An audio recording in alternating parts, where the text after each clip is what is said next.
arguments. Bo Hui.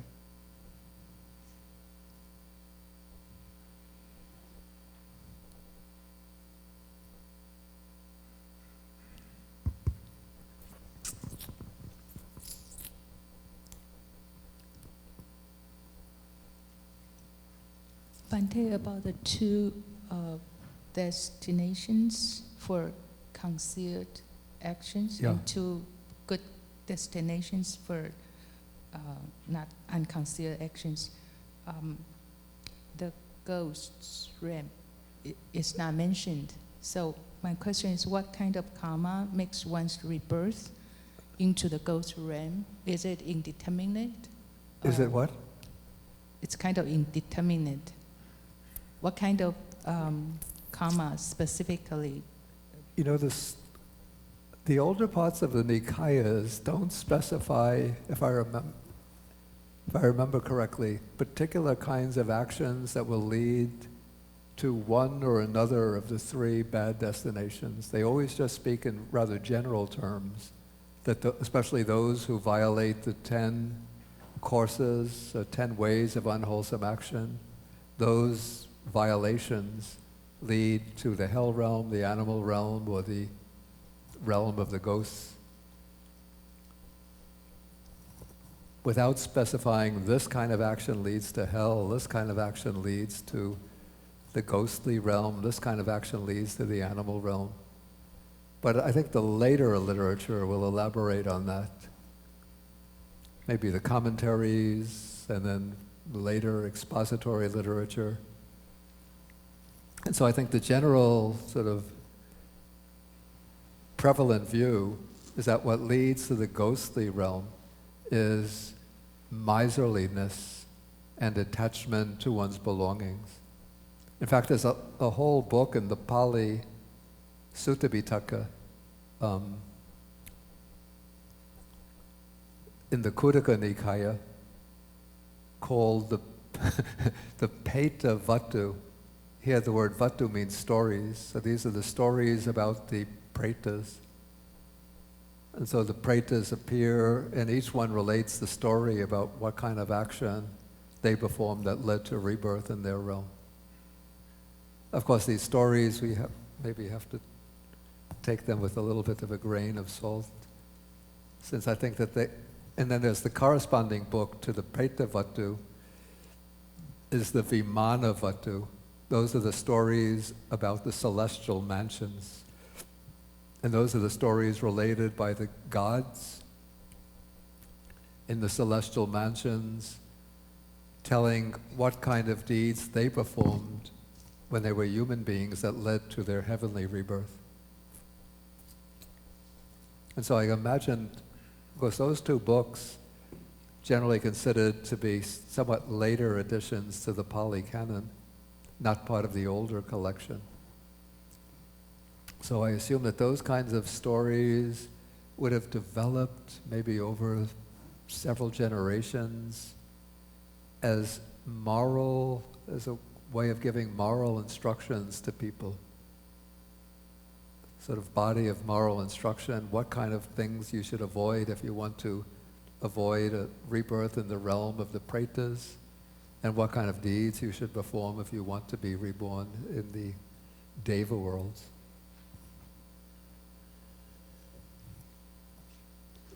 So they belong very much to the period of what is sometimes called Ashokan Buddhism. That's the kind of Buddhism that was propagated by King Ashoka, in which the emphasis was not on meditative development leading to Nibbana, but avoiding bad rebirths and winning good rebirths.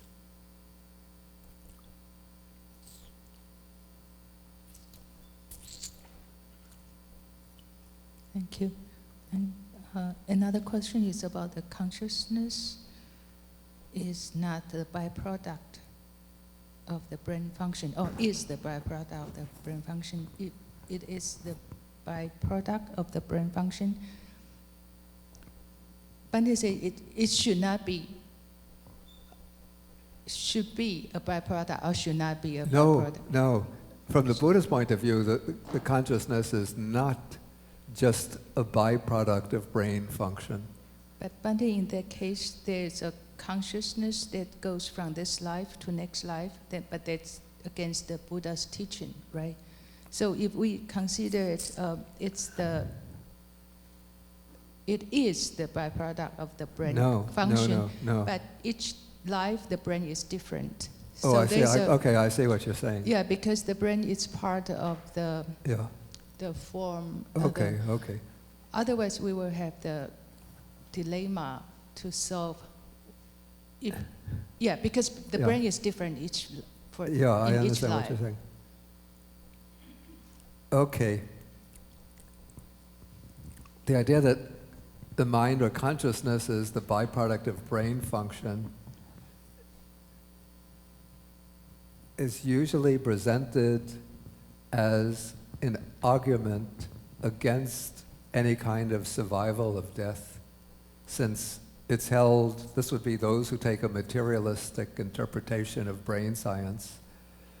So if the mind is just a byproduct of brain function, then at death, when the physical body loses its vitality, then the brain will no longer be able to function. And since the consciousness is the byproduct of brain function, then when the brain can no longer operate, when the brain can no longer function, then consciousness comes to a complete end, and there's no survival beyond the death of the body. Since people, or babies who are born after X passes away, they will have new brains, and those brains will give rise to new occasions of consciousness, new types of consciousness. And so there won't be any connection between those people who have been reborn later, the next generation, and those who die in this generation, because the brains are completely distinct. But what Buddhism says is that, at least in the human realm, or in realms in which matter exists, the brain or the mind functions on the basis of certain. The mind functions on the basis of the physical organism. In the Abhidhamma, it said that it's the heart base that is the basis for mind and consciousness. But if we were to take maybe a modern scientific point of view, we would say that the heart base also includes the brain and the central nervous system. And so the mind is functioning with the support of the brain, nervous system, heart base, whatever. But the mind is not just a byproduct of the functioning of the brain and nervous system. But the mind or consciousness comes from a being or a person who's passed away. The consciousness sort of arises again on the basis of a new physical organism, but that consciousness is in continuity with the consciousness of the being who has passed away. And so all of the karmic accumulations, the mental dispositions and habitual formations of the being that's passed away, all of those elements are in some way preserved within the stream of consciousness, and in that way transmitted to the being who has been newly born.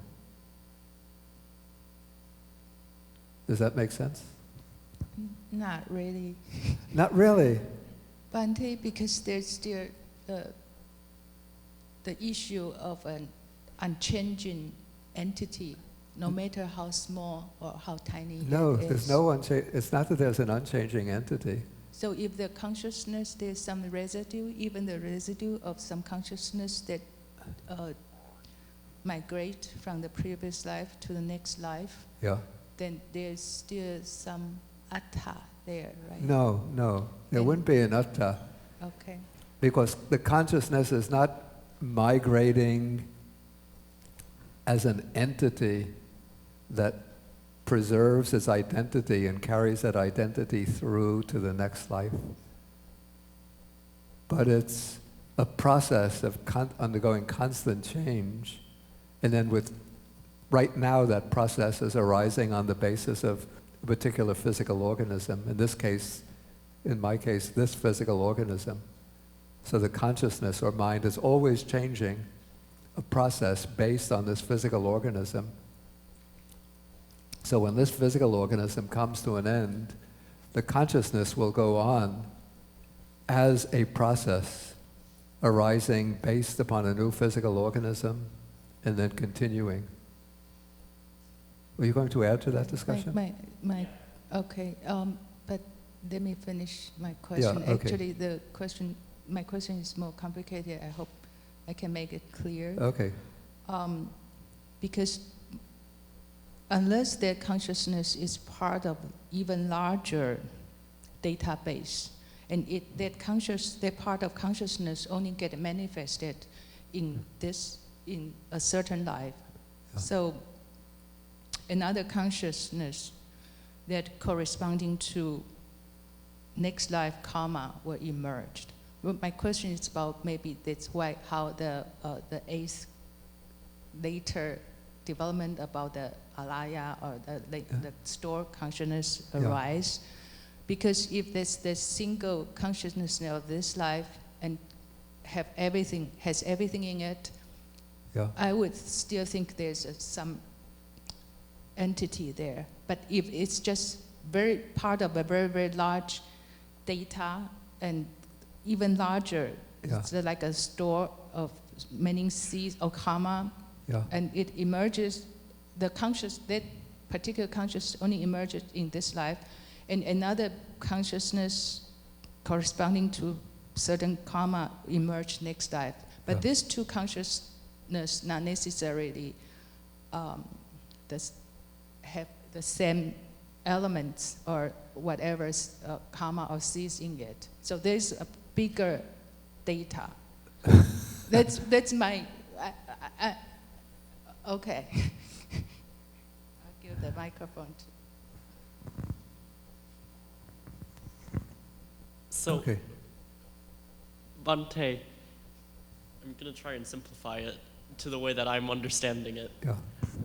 So, once you die, your consciousness sort of flows in and you don't retain the memories of your past life, but you retain the habits, I guess the predisposition. Your predispositions that are you've there. Yeah, that's a better expression, better word. From your past life, Yeah. along with the karma. Yeah. And the memories sort of fade away or go to the back, whatever. The memories are usually lost. Yeah, they're just gone, Yeah. Okay. Though they're recoverable. Yeah, they are recoverable. Yeah. So I would say maybe they're put into long-term storage or something Deep storage, like that. Yes. All right. So that's just my simplified explanation, I suppose. Is that correct? Okay, yeah, that's correct. Okay. So I don't really see the problem that Bowe is raising, or the point that Bowe makes, I don't see it as a problem. Of course, the consciousness is continuous, even though with the process of death and rebirth there's a kind of break in recoverable memories. But just as, from the moment of my conception up to the present, the consciousness is always changing. It doesn't remain self-identical. And yet I could still say I'm the same person because there's this continuity of consciousness. And so pretty much the same thing happens at death and rebirth. The only big difference is that there's a different physical body that is functioning as the basis for that consciousness. How do you distinguish this from the immortal soul in the Hindu philosophy? It's good if you take the microphone. So Yeah, I got it. It's my first time here, so you may have addressed this before, but I was just wondering how this is distinguished from the immortal soul of the Hindu philosophy. Okay, okay. Yeah, in the Hindu philosophy, the soul is considered an entity that always retains its identity. It remains the same through life after life after life. And the famous work, the Bhagavad Gita, uses the simile to illustrate this process of reincarnation. It uses the simile of a person who remains the same, but in the morning they wear one suit of clothes, in the middle of the day they change to another suit of clothes, in the evening they put on their evening dress, but they remain, you say, it remains the same person who's just wearing different dresses. And so in that simile, the person represents the soul, and the different dresses that are put on and taken off are the different bodies in the course of the reincarnation process. In Buddhism, Buddhism doesn't accept the idea that there's one entity that remains the same, identical with itself, persisting through the succession of lives. So consciousness is not a single self-existent entity, but it's a process consisting of acts of consciousness. And so the succession of acts of consciousness is what goes on continuously through the course of this life.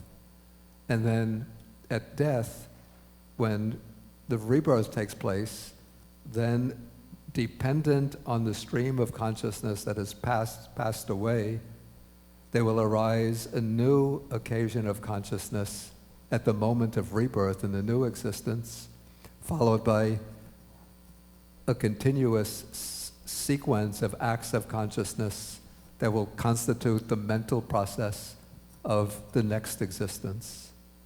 And then that will go on existence after existence after existence. And so there is a kind of continuity of personal identity, but there's no single entity that one could point to and say, this is the solid, enduring nucleus of one's identity. Does that make it clear? Yes, so in essence, there's an evolution in Buddhist philosophy of the consciousness. I'm hesitant to use the word evolution since that always implies that there's positive progress. If you take evolution maybe in a literal sense, the vol is revolved, like turning, and E onward, a turning onward of consciousness. So it is not necessarily progressing towards something higher. Sometimes it goes up, sometimes it goes down, depending on one's karma, one's actions.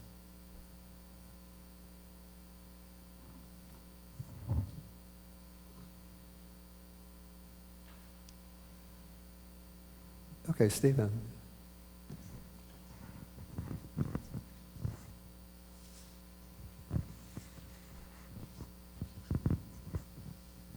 Bhante, I have a question because I'm confused a little about when we spoke about the two fruits of arahantship, Ceto Vimutti and Panya Vimutti.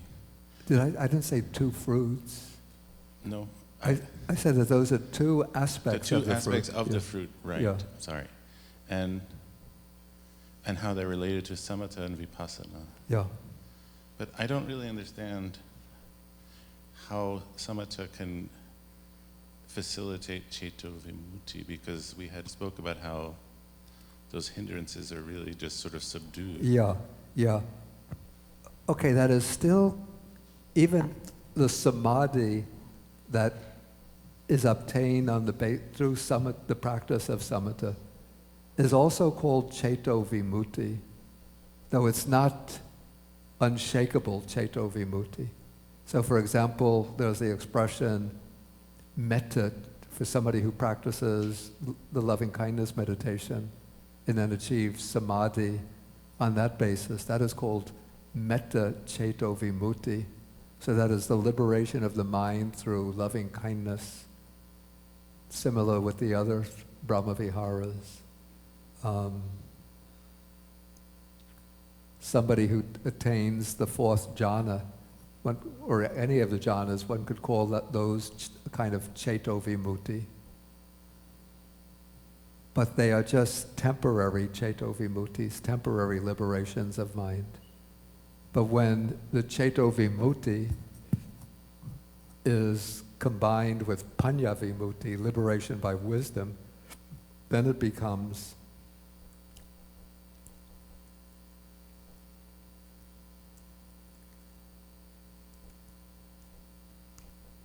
akupa ceto vimutti. We come across, you don't see it. No, not necessary. So it's called akupa ceto vimutti, which means unshakable liberation of mind. So that is the liberation of mind that's achieved through the development of panya.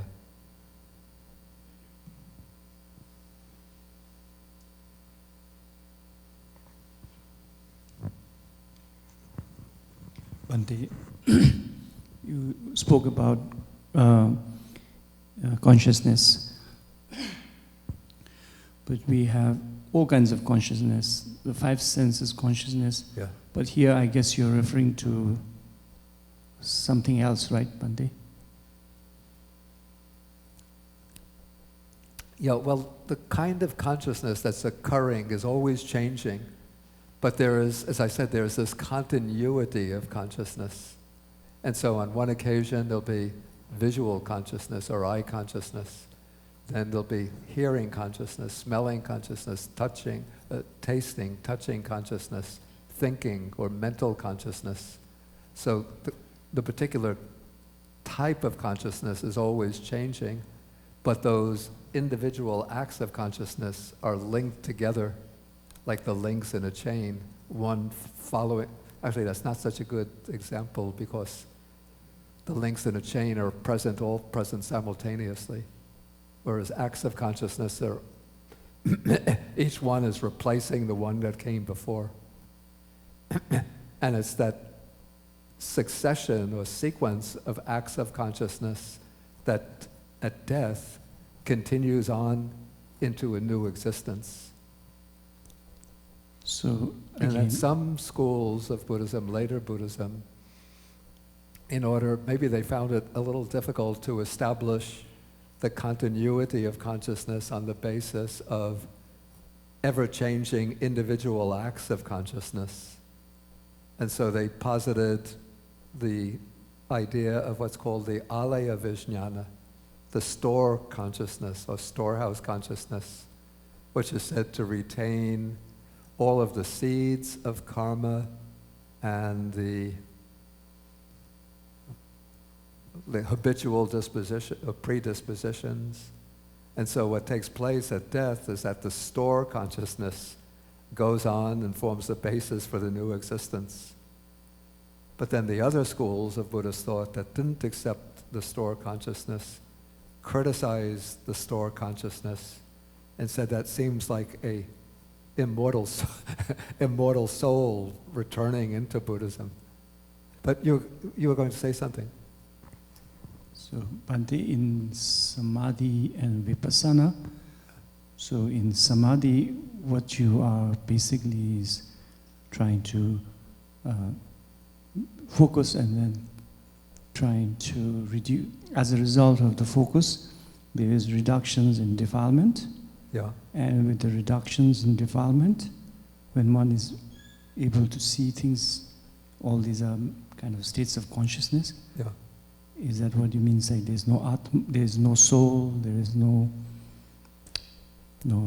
self. Yeah, so that comes through the development of insight rather than the development of samatha or serenity.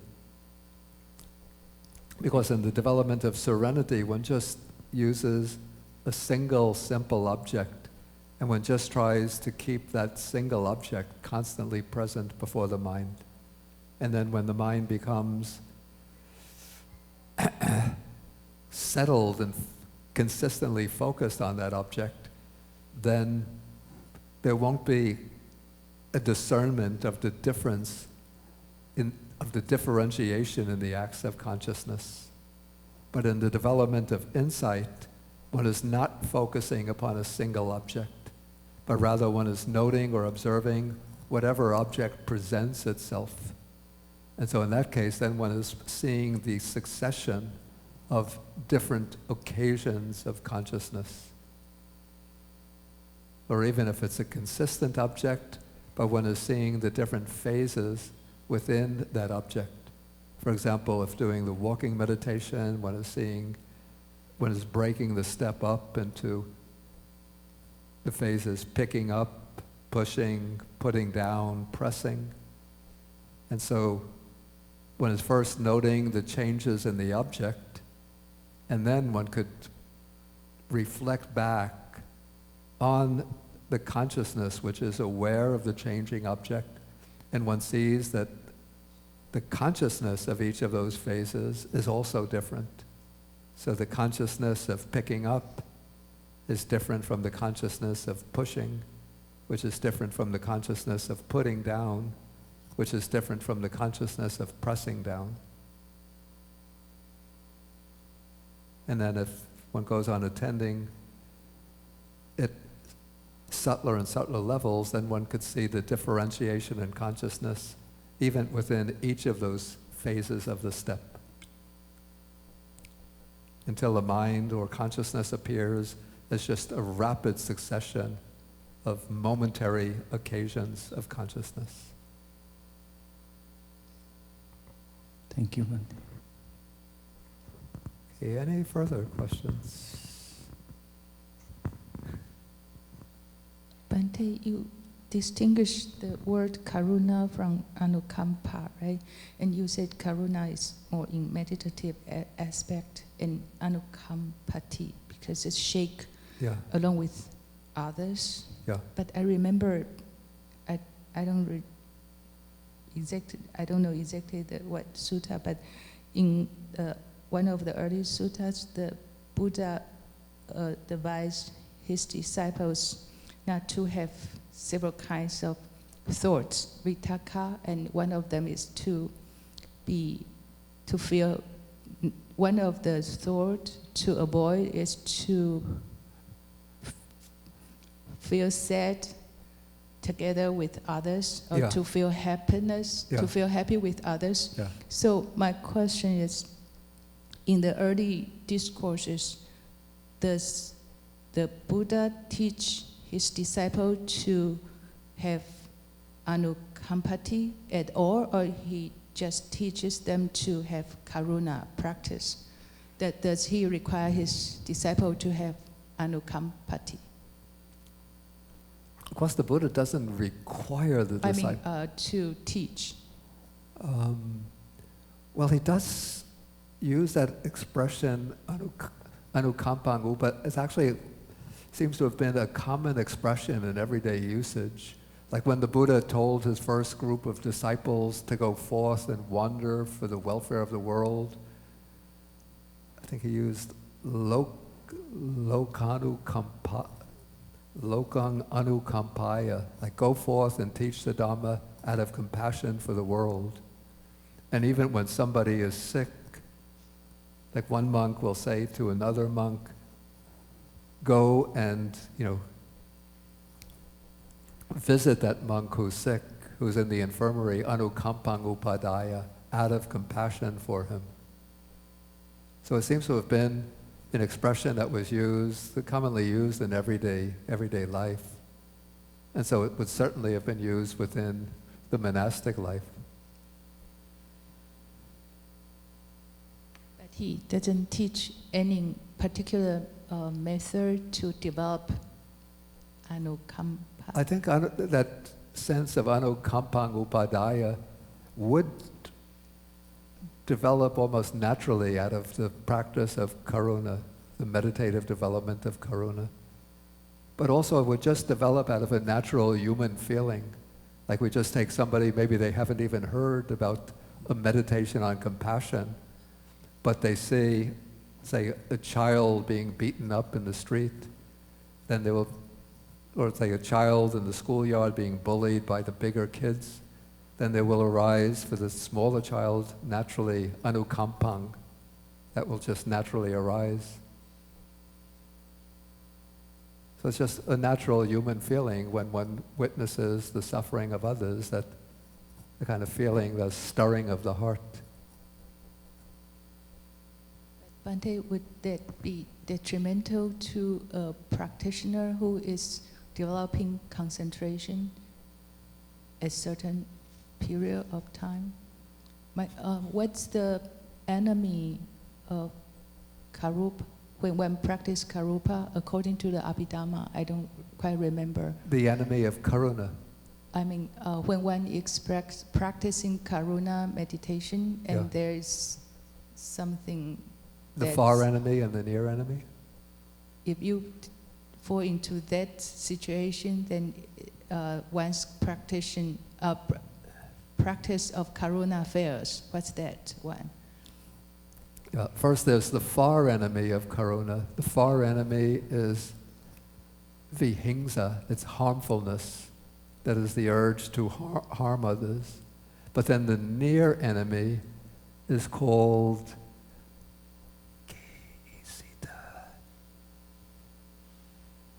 geha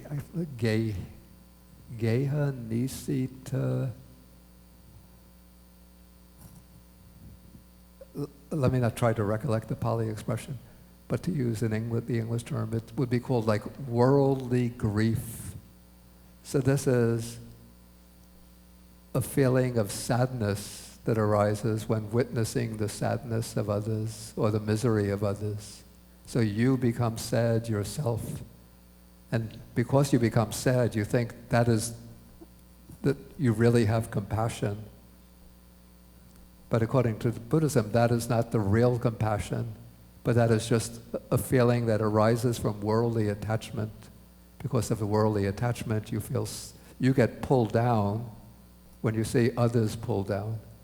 But one who has real compassion is able to remain inwardly strong and steady, and yet feels for the suffering of others, and then is motivated to do something to alleviate the suffering of others. How would you explain that?